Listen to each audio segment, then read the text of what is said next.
kamugorora ibiganza turamukanye. Turabahaye gakeye mwese mu izina rya Yesu Kristo umwami wacu. Hosea, dusome Hosea igice cya 14 ku murongo w'9. Turasoma mu izina rya Yesu.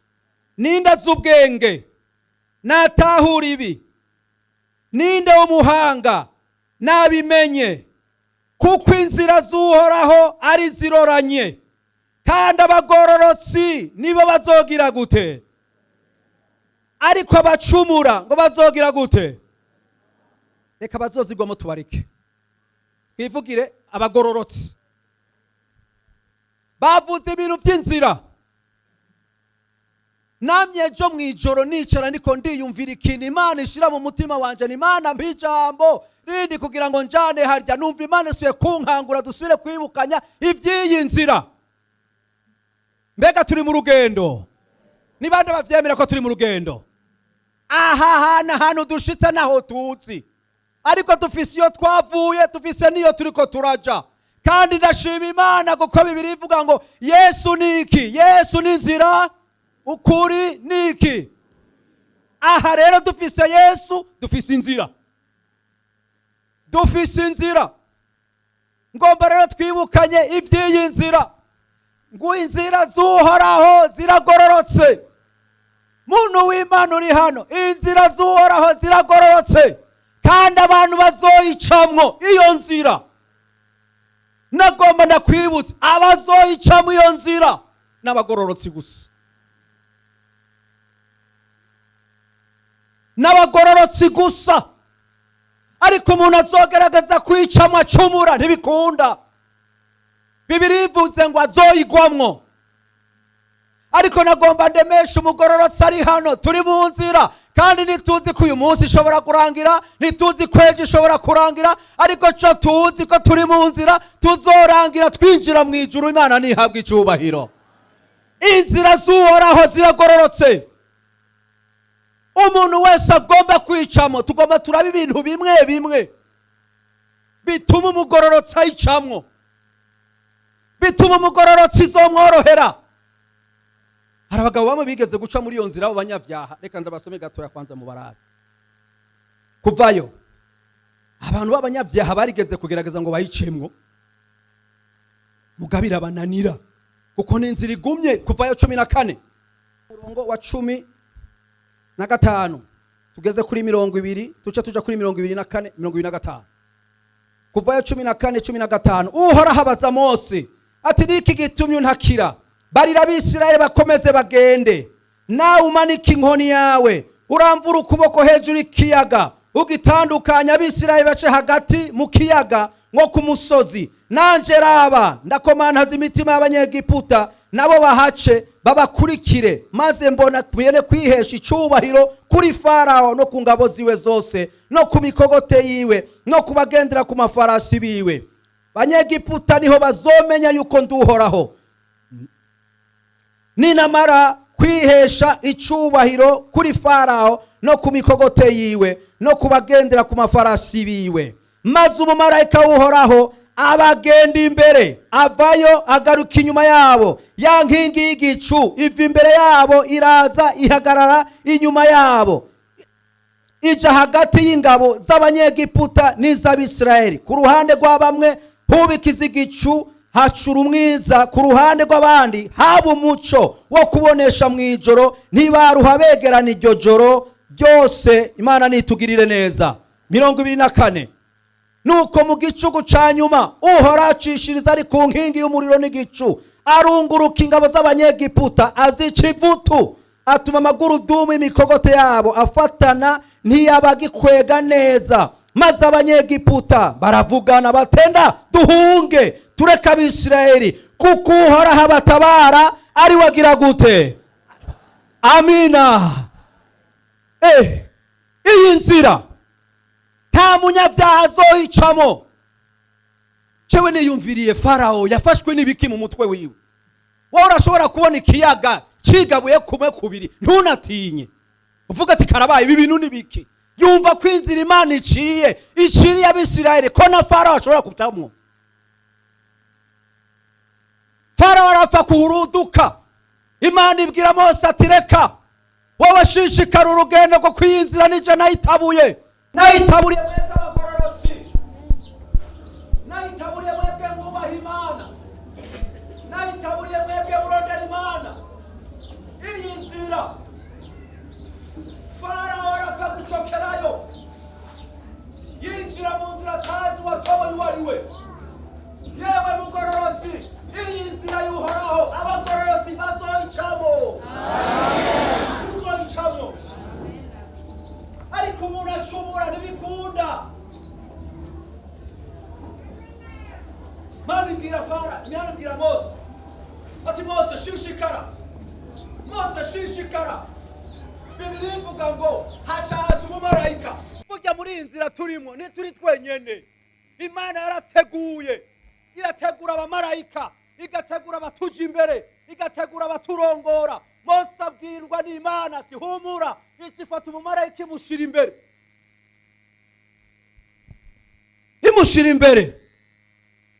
Bibiri ivuga ngo Abisirayeli aho barengana ngo hariho umuco imbere yabo, hanyuma inyuma yabo umumarayika akava inyuma akaja imbere, akava inyuma akaja imbere. Erega niko tubayeho dufise abaducengereye imbere n'inyuma yacu. Abantu ntibakwiye kugira ubwoba. Muri iyi nzira Yesu yatoboye, inzira y'umusaraba, turafise Imana ituja imbere kandi iri inyuma.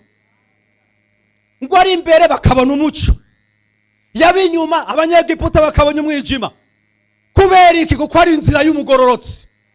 Farawo gushikaho yicara aravuga ati, bagabo, aba bantu tubareke, aba bantu tubava inyuma, aba bantu tubihoze, kuko Uhoraho abagwanira niwe atugwanya.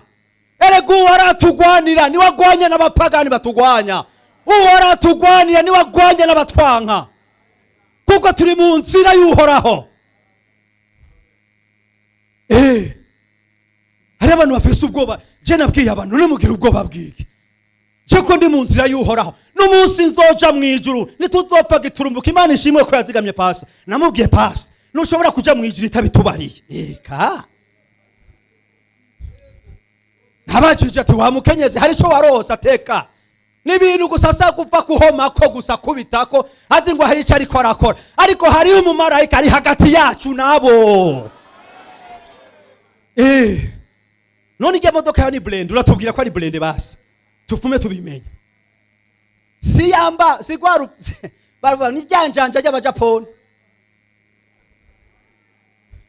Ariko kubera iruhande yacu hari umumarayika ari iruhande, iyakubite nishaka ibeje mpamvu nishaka ibende, hari Uhoraho adukingiye impande zose. Farawo aramenya ati, abagabo tureke aba bantu muri inzira turapfuye, kuko Uhoraho.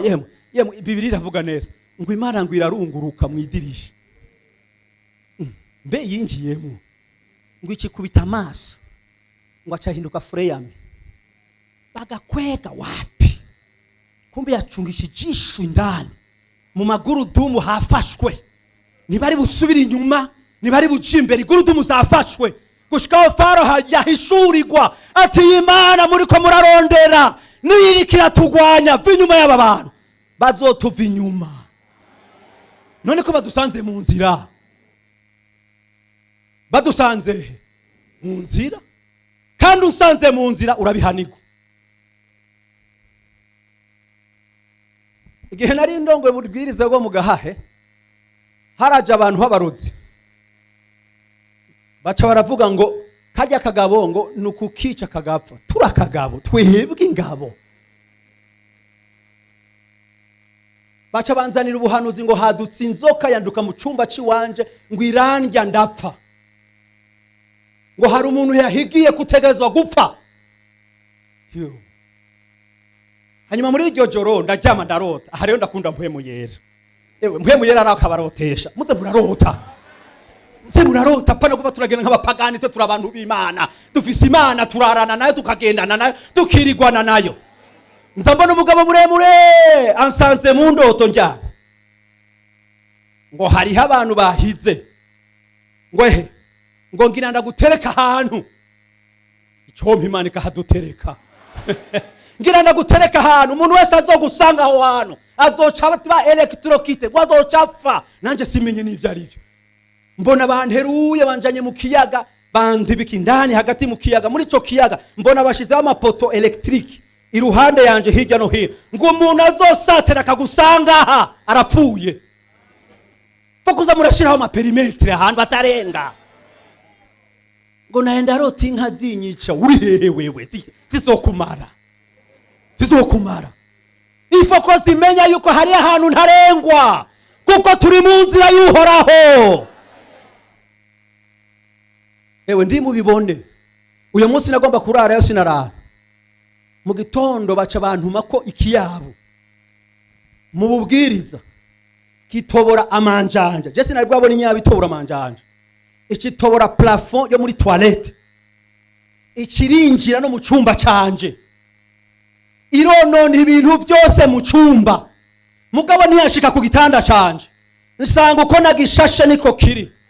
Ariko nsanga imeza umengo n'abantu bahagwaniye, nsanga ibintu by'imyanda mikuru hirya no hino. Ncugurura umuryango, ikarabaye. Abo bantu baraye baragwani wanje ni bandi. Nsanga plafond kuko hari amatoilette n'amadushe n'ivyuma murabizi ko bifatanye. Nsanga ko nsanga muri plafond ya toilette zose zaguye hasi. Nza numva rero nshinjiye munsi y'igitanda ikintu kiriko kiranguruma ngo ni kweri nagendewe kweri. Chandabwira ati wamurozi we, kuko wubahutse kwinjira aha ngira ndakwica. Wubahutse kabisa urava mu nzira yawe usanga ku nzira y'Uhoraho urapfuye. Cyandahamagara bavuga butumwa tizana ibibando ugara ningira ndakwica, kandi namara gukwica uzobwire n'abandi ko hari inzira udusanzemwo utegerezwa gupfa. Cyane indahiro pana kuza murafyinisha abadayimoni, pana kuza murabirekereza kumengo nta kintu bafise. Bakorosayi yavuze ngo yarabashoreye, abashorerana umusaraba, aca abashorera higaragara, niyanyegeje yarabashize higaragara, ati ndabashore mu kuzimu. Turafata amayiri, turakubita ico kiyabu cangana nk'umwagazi w'intama gutya, kubita kikaduga.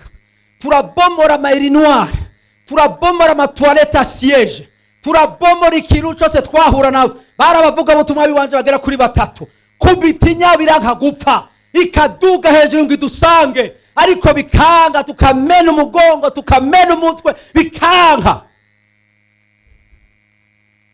Mbona ibindi byabu hejuru ko birakoma induru, mukoma induru ahubwo tutabaronsesha.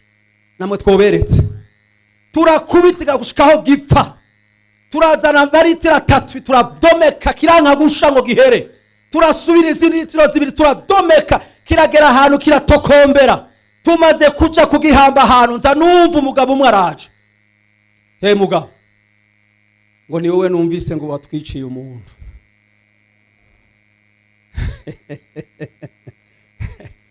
Ngo basi ngo twereka aho wamuhambye, basi ni miboribori. Candamubwira tegera hano, asanga uri umwe muri bo.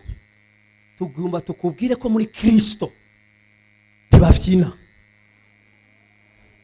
Ategome navyumvise mugabo, nyereka umuvyimba w'ikiya kintu, unyereka aho mwagitaye, unyereka aho mwagishize. Naho tukwereka aho twagitaye naho twagihambye. Wa mugabo acarahagwa gafati ngo sha ngo naho duhonyeje gutya tuzosubira tugaruke tu. Umuntu wese azodusanga muri iyi nzira, umva bwira utangariza umurozi, twebwe nta muntu dukomako, ariko niyadusanga muri iyi nzira azonya umuti. Umva tangariza umuntu wese ari hanze, ewe wa mugororotsi gororoka, ewe wa mugororotsi kurikira Imana, muri iyi nzira nta uzodusangayo, kuko Uhoraho niwe yayiciye. Aha turiko turagenda ntituzi aho tuzogarukira, mugo tuko katika njia. Icambere kiri muri iyo nzira, Yobu 17.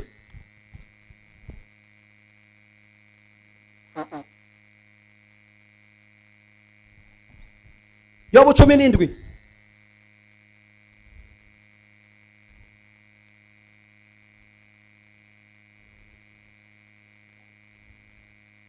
Yobu 17 ku murongo w'icenda. Ariko umugororotsi azokomerera mu nzira yiwe, n'ufise amaboko yiziguye azokwama yunguka inkomezi. Imana yacu nihabwa icubahiro. Abari muri iyo nzira bazoyikomerezwamwo. N'uwitwa ko ari umunyantege nke, n'uwitwa ko adashoboye, n'uwitwa ko afise amaboko aregarega, Bibiri ivuga ngo ari muri iyo nzira azoyikomerezwamwo. Mana ishimwe ko tuzokomezwa muri yo. Ewe rema, nawe umengo ufise intege nke, nagomba nakubwire muri iyi nzira Imana yadutoboreye n'inzira irimwo ibidufasha, n'inzira irimwo ibidukwiriye kugira ngo bize bitume dushike mu ijuru amahoro. Abari muri iyo nzira bazokomezwa mu izina rya Yesu. Zaburi 84. Zaburi 84 ku murongo wa 5 tugeze ku murongo w'indwi. Zaburi 84 ku murongo wa 5. Hahirwa umuntu inkomezi ziwe zihagaze muri wewe, hahirwa abafise mu mitima amarango ya Siyoni. Iyo baciye mu mwonga witwa marira, bawuhindura ahantu h'amariba. Mbere imvura y'umutasuro iwambika imigisha, bagenda bunguka inkomezi. Umuntu wese muri bo aseruka imbere y'Imana Siyoni. Imana yacu nishimwe. Bagenda bahindura amateka. Umusozi bashitse w'amarira, aho abantu bariko bararira, aho abantu bariko baraboroga. Bibiri ivuga ngo bo bawuhindura umusozi w'amariba. Sabantu bahindura, n'abantu bahindura amateka. Nuzo wicare mu bantu barira ngurirane nabo. Oya, twebwe duhawe kugira gute? Guhindura. Ahari amarira tuhahindura amariba, ahari umubabaro tuhahindura umunezero, ahari ukwidoga, ahari kwidodomba, ahari kwihebura. Twebwe turi muri iyo nzira tujejwe guhindura amateka.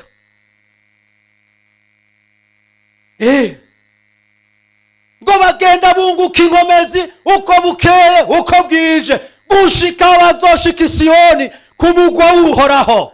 Tuzogenda twunguka, ejo tukunguka, uyu munsi tukunguka, hirya ejo tukunguka, kuko turi muri iyo nzira. Imana igomba iduha inkomezi, igomba iduha guhindura, igomba iduha guhindura, tukagenda turahindura amasituwasiyo. Ndababara iyo nsanze umukristo ariko ararira mu bandi. Ati bana banje, jewe sinzi ingene ejo bizogenda. Nturi mu nzira basha, ngo nimupfe kurya, mupfe kunywa mu karu, hanyuma muryame, nta kundi nuko tugiye kubaho. Oya, wari mu mwongo w'amarira, ariko Imana igomba kuwihindura wiki w'amariba. Cemora mbwira abantu nawe bimaze iki kutatura? Kutatura bisaba iki amafaranga? Bana banje uyu munsi ni baturaye, ariko ejo ndumva ibintu biriko biraza. Erega biremwa nuko tuvuga, biremwa nuko tubihamagara. Ndabona ejo ndumva umwami ari hafi, kandi bijyanye n'uremye, bijyanye n'uhamagaye, nibyo bica biza.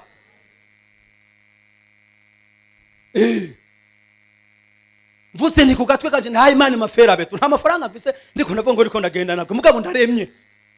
Hanyuma uwo nyene nemere ko mama fera beto nje n'umugirira ni wayampaga Mana ucume n'inyongera simvire muko. Bagenda barahindura amasituwasiyo abantu mugezemwo, reka kuyagumamwo. Ivyo sivyo twahamagariwe. Ayo mugeze muri situwasiyo y'amarira, nimuyahindure amariba mu izina rya Yesu Kristo. Hindura ibintu.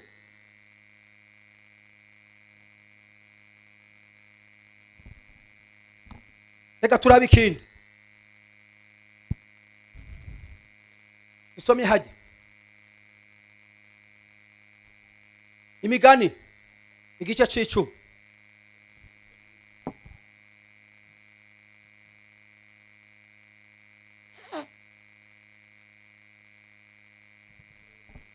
Imigani igice c'10 ku murongo wa 29.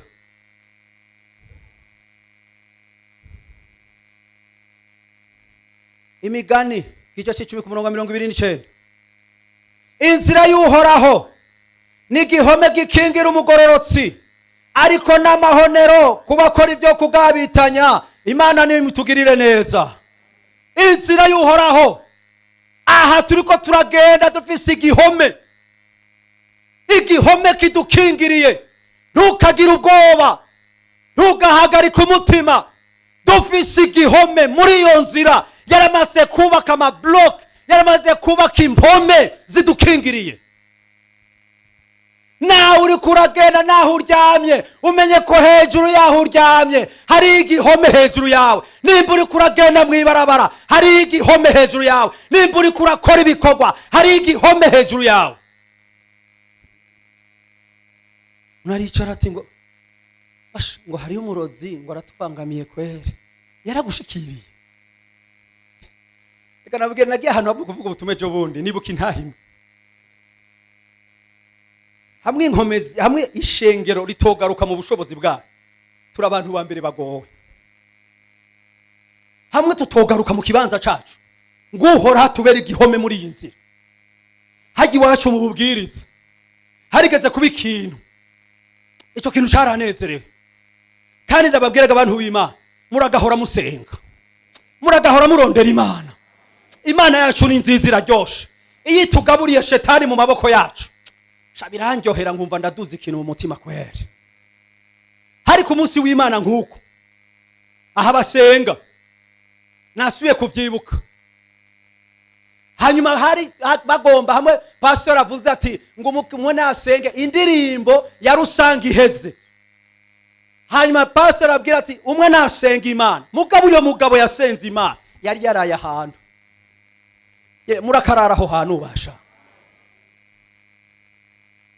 Turumva ko asenze, turumva ko amanuye ubushobozi. Yari wo muri korale ya mbere arasenga, turumva ko hari ikintu Imana ikoze tutazi. Kuko hari igihe umuntu gusenga agasenga kuko ni vyiza gusenga, ariko hari igihe umuntu gusenga ukumva ko yaraye ahantu. Numva aravuze ati ndafashe ubushobozi bw'abasataniste, abakozi b'abadayimoni, ndabafashe mpiri, ndabafashe mu kirere. Erega hari igihe tubisenga simenye ko ivyo bintu bibaho. Kumbe hariho umukozi mu wa shetani yariko araca hejuru y'urusengero rwo mu Nyakabiga.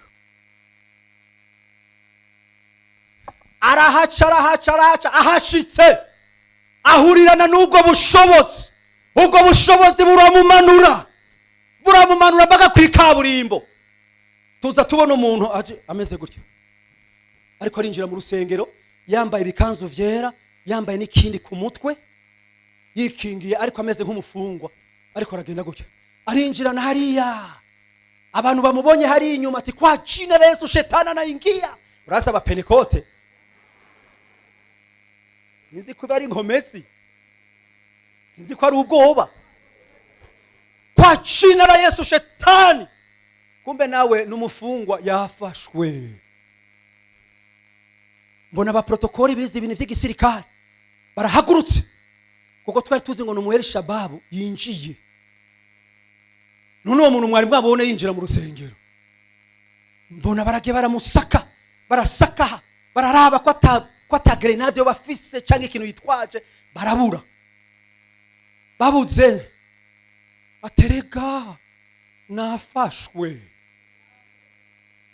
nafashwe ntimungirire nabi. Wafashwe nande? Hari ubushobozi bumanuye ngo nari mu kirere. Ewe shengero risenga, muragahora musenga washa. Navuze nti muri Pentecote haracari amasigarira, ariko turacasenga twese, amasigarira ariho. Uvuye atohoye naho vuga. Duhejeje ico gikorwa, nza numva pastor arambwira ati okay, ngo mufate umucane hagiye inyuma, nahajya abajane abantu gufungurira, ugenda umubaze neza, ugenda urabivyiwe. Hanyuma nanje ca ndahaguruka, turajana nawe n'abandi bamufashe, turamujana, ndamushikana muri sale. Baca bansigarana namwe tuhagaranye muri sale, yicaye yari yanyicaye ngaho. Wahaha, ati burya niwe narondera. Umva rero shetani atangiye kunyentimida, arabikirimo nanje katika jina la Yesu, katika jina la Yesu. Ewe muraturabasha kwatura hari inkometse. N'ubu rero ngira ndakwice udutege turamugarutsemo kuri wenyene, ngira ndakwice hanyuma gusange namaze kukubaga aha nyene.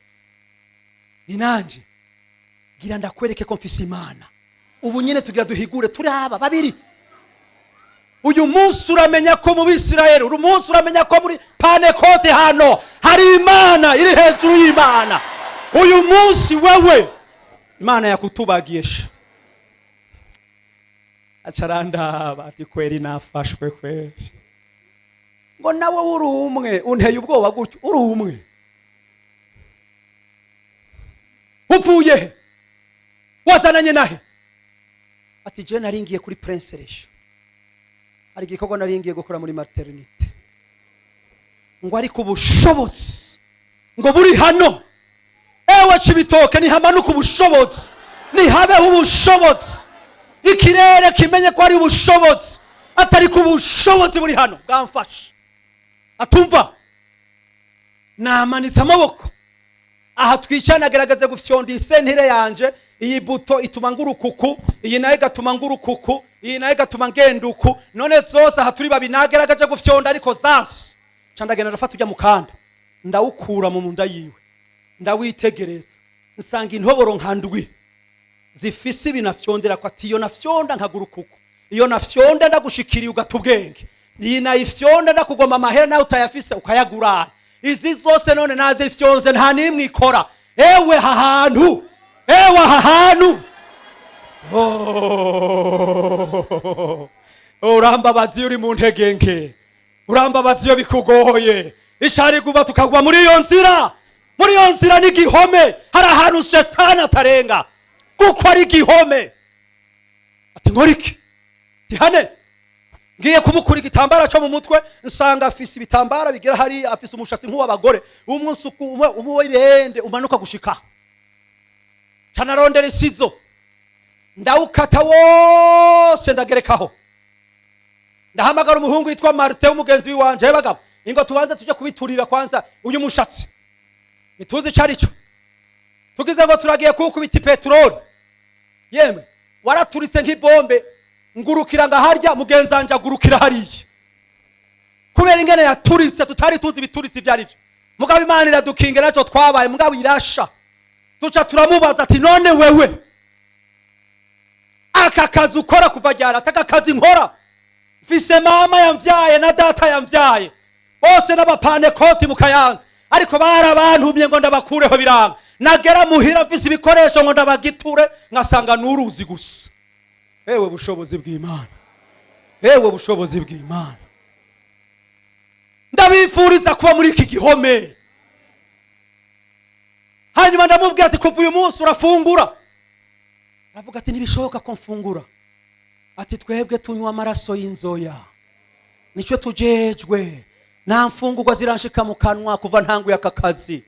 Hanyuma tukagenda tukarya inyama zimwe zimwe mbisi n'inyama z'abana mbisi zitaracumura, ngo kuko bajya nta maraso yabo nta cahagira.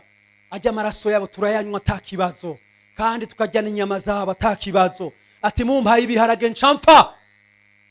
Ati ubu rero tugoba tukuvange mu kuko amaraso ya Yesu yamaze kuhagira muri wewe. Turaguha ibiharage navyo nyuru bijye mu izina rya Yesu.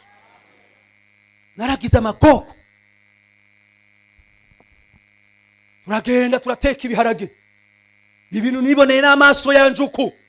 Ndamuhaye igiko kimwe cy'ibiharage, nzambona amaguru aravyimbye, nzambona amaboko aravyimbye, nzambona indira aravyimbye. Nturabesha Shetani, Yesu yamaze kumwuhagira. Yesu ariko arinjiza ibikwiye kwinjira muri we. Ewe wabuvyimbe we muvemo, ewe wabuvyimbe we murekure. Uyu muntu ategerezwa kuba muzima nk'uko Imana yamufashe yonyene. Turabwa aravyimba, arakakara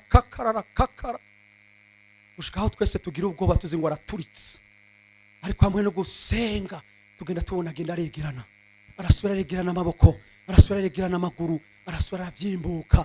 Turashima Imana, tumwambika ipantaro. Aca aravuga ati ubu ntimugira handi mu njana, ni mu ndabiri yindi nzira, kuko badatabuja babonye aho nafatiwe, babonye ko nafashwe no garuka inyuma ndapfa. kubw'ibyo nimundekure ngende, ariko munjana ahandi hantu. Duca tumurangira iyindi nzira agenda, tumubitsayo ahantu, hanyuma arabaho hantu, hanyuma arihana neza, arakizwa neza, arabatizwa. None uyu munsi avugira Yesu Kristo mwana w'Imana. Mana nihabwe icubahiro, Mana ni nziza. Yemwe abantu muri mu nzira, Imana iracafise igikorwa. Dufise Imana iri mu ruhande rwacu, nta muntu n'umwe yotugwanya. Cyo nivyo twiboneye mu ishengero twicaye kwa Mungu nkuko. Abari muri iyo nzira, humura, uhoraho Imana yacu n'igihome. Nta muntu azotwegera, nta muntu azobana natwe, nta muntu azokwegera muntu w'Imana. Abari muri iyo nzira hari ikintu Imana ibakoresha. Imana yabwiye Yeremiya, yabwiye Eliya ashonje. Muri iyo nzira hari igihe dusonza, muri iyo nzira hari igihe tunanirwa, muri iyo nzira hari igihe bitugora, muri iyo nzira hari igihe tunanirirwa muri yo. Ariko Imana yarateguye umutsima, Imana yaraduteguriye ibyo kurya. Eliya amaze kuba muri iyo nzira ngo arananirwa, arasonza, yisabira gupfa. Birashoboka ko nawe uyu munsi uri munsi y'igiti cy'umurotemu, coma nkapfa. Yanje bigarukira, ibi turiko turabona mu isi, icoma nkapfa bigahera. Ariko uri muri iyo nzira ntazopfa, kuko umutsima uriho. Uri muri iyo nzira Imana yarateguye ico turya. Imana iramubwira Eliya, nawe uri kurasaba gupfa unaniwe, urushe muri urugendo, byuka urye. Naguteguriye umutsima, nico gituma yazanye umutsima. Yawuzanye nguyu, byuka urye, byuka unywe. Urugendo nirukunanize, nguyu umutsima, shishikara kurya, shishikara kunywa. Bibiliya iravuga ngo Eliya aravyuka, ngo amaze kuvyuka asanga umutsima, asanga n'ico kunywa. Nico gituma muvyuka iminsi yose musanga hariho umutsima bateguriwe, musanga hari amazi Imana bateguriye. Nimuzi iyo byateguriwe, ni Imana ibidutegurira. Wewe Eliya, byuka urye, byuka unywe. Urugendo nirukunanize, ngo aravyuka abona umutsima, ngo ararya, aranywa, aca yumva intege ziragarutse. Hanyuma amaze kurya, amaze kunywa, aca shishikara urugendo gushika ku musozi w'Imana. Muntu w'Imana, byuka urye, byuka unywe, irya. Urugendo nirukunanize. Twunamike amaso dusenge, yo ewe byuka urye. Ingo uri mu rugendo ahantu wamaze kwihebura, ati vyacu nibigarukira aha, reka niturutana abandi, ubukene maze iminsi nibigarukira aha, ibibazo maze iminsi niko ndacamo nibigarukira aha, icoma nkapfa, icoma nkavaho. Sinzi ko muhagarara, sinzi ko muza. Pastor avuze ngo hagarara wewe uri kurisabira gupfa, hagarara wewe wamaze kubona ko vyarengeranye. Yesu yakurungikiye umutsima, byuka urye. Urugendo nirukunanize, urugendo ruragumye, urugendo rw'umusaraba ruragumye. Ariko ndakwifuriza kurya. Umaze iminsi ufise inapetanse, umaze iminsi utari kurarya ijambo, umaze iminsi utari kuranya kuraya amazi ya mpwemu yera. Nico gituma waguye isari. Ariko mpwemu aravuga uyu munsi, byuka ndakugaburire, byuka ndaguha ico kunywa. Nimuhagarara aho nyene muri, kuko bavuze ko atakibanza kiri hano.